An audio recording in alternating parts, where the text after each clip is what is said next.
Hey everyone, and welcome to RUBIN'S Mind Lab, where we break down the latest research into what it really means. Have you ever felt totally drained or anxious while walking through a busy airport, between the crowds, the rushing, and the endless lights? It is easy to feel overwhelmed. But what if the specific spot you choose to sit in could change how you feel in just a few minutes?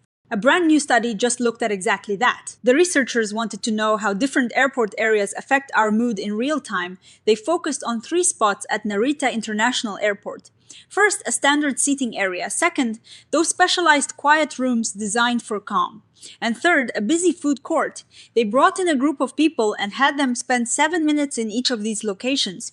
Before and after sitting down, the participants shared how they were feeling. The team had a specific hunch. They wanted to know if people who are extra sensitive to their surroundings, like bright lights or loud noises, would have a different experience than others. Scientists call this sensory processing sensitivity.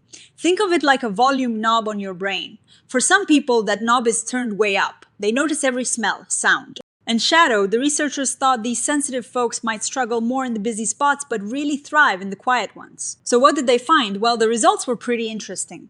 Spending time in the quiet rooms really did help lower anxiety levels for everyone. That is a big win for the idea of sensory-friendly design. But surprisingly, the regular seating area was even better at reducing negative emotions than the quiet rooms. Why would that happen? It might be because the quiet rooms felt too exclusive or even intimidating to some people, whereas the seating area felt like a normal, accessible place to take a breath. When they looked at the people who were more sensitive to their environment, they found that they felt way more stressed in the food court. They saw it as noisier and less comfortable, which makes sense if your brain is picking up on every detail.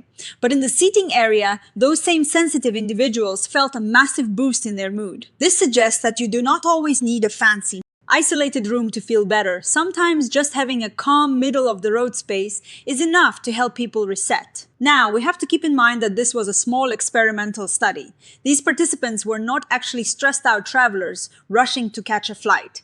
They were just people visiting the airport for the research. That means their starting stress level was pretty low. If you were actually sprinting to your gate with 5 minutes until boarding, things might feel a bit different. Also, even though there was a hint that sensitive people respond differently to these spaces, the math was not quite strong enough to prove it definitively after they accounted for other factors. I think the biggest takeaway here is about how we value our public spaces.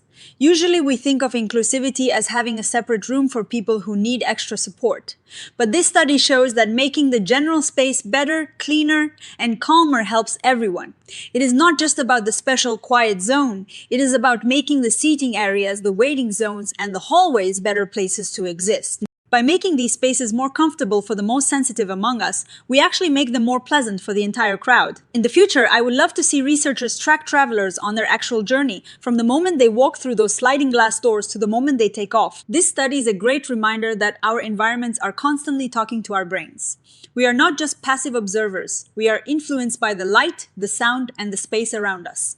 Next time you are stuck in an airport, maybe take a look around. Can you find a spot that lets you breathe a little easier if you enjoyed this deep dive into the psychology of our everyday spaces? Make sure to hit that like button and subscribe for more Mind Lab breakdowns. Do you find airports stressful, or do you have a secret trick for staying calm? Let me know in the comments below. Thanks for watching, and I will see you in the next one.